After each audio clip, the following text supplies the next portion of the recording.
অন্তর্বর্তীকালীন সরকার আপনাদের যুক্তি সঙ্গত দাবির সহিত একমত পোষণ করেছেন। সম্মানিত শিক্ষকবৃন্দ,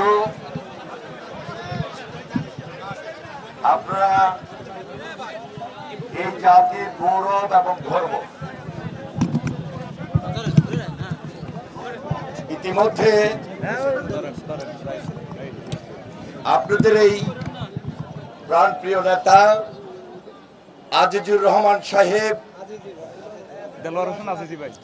দেলোয়ার হোসেন আজিজি সাহেব বিস্তারিত বক্তব্যের মধ্য দিয়ে গত 12 তারিখ থেকে আজ পর্যন্ত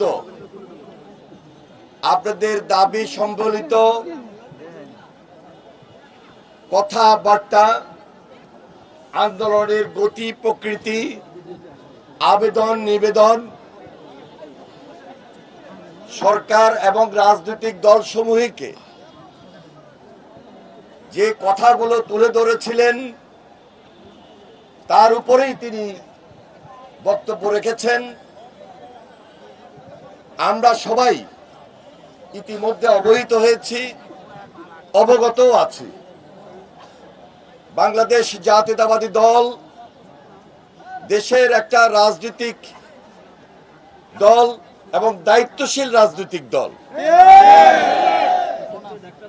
আমাদের দলের ভারপ্রাপ্ত চেয়ারম্যান জনাব তারেক রহমান, আপনারা লক্ষ্য করেছেন ইতিমধ্যেই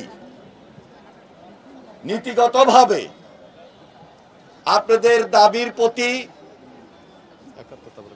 একাত্মতা প্রকাশ করেছেন, সম্মান প্রদর্শন করেছেন এবং কিছু কথা তার বক্তব্য এবং বিবৃতির মাধ্যমে আপনারা অবহিত হয়েছেন।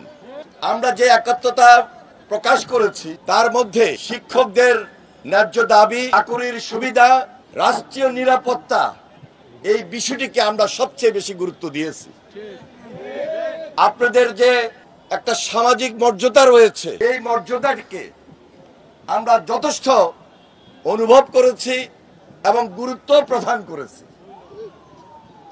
এবং রাষ্ট্রীয় স্বীকৃতির ব্যাপারে আমাদের ভারপ্রাপ্ত চেয়ারম্যান জনাব তারেক রহমান তার বক্তব্য এবং বিবৃতির মধ্য দিয়ে দলের পক্ষ থেকে দলের সংগ্রামী মহাসচিব মির্জা ফখরুল ইসলাম আলমগীর তা অবহিত করেছেন এবং আপনাদের সঙ্গে বৈঠক করার মধ্য দিয়ে তা সঠিকভাবে, সম্পূর্ণরূপে, অত্যন্ত পরিষ্কারভাবে বক্তব্য উপস্থাপন করেছেন এবং বিবৃতিও প্রদান করেছেন।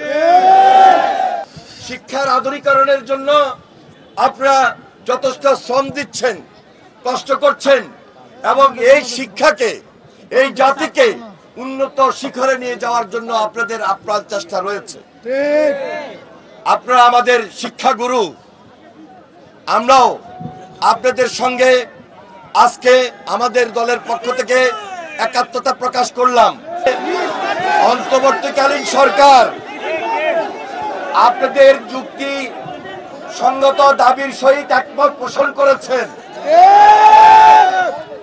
কিন্তু কাঙ্ক্ষিত দাবি কাঙ্ক্ষিত জায়গায় পৌঁছার জন্য 20%-এর যে জায়গায়, সেটা এখন পর্যন্ত আপনারা হয়তো পান নাই। আমি সরকারের কাছে অনুরোধ করব, 5% এনাফ নয়, বিশেষ বিবেচনা আপনাদেরকে করতে হবে।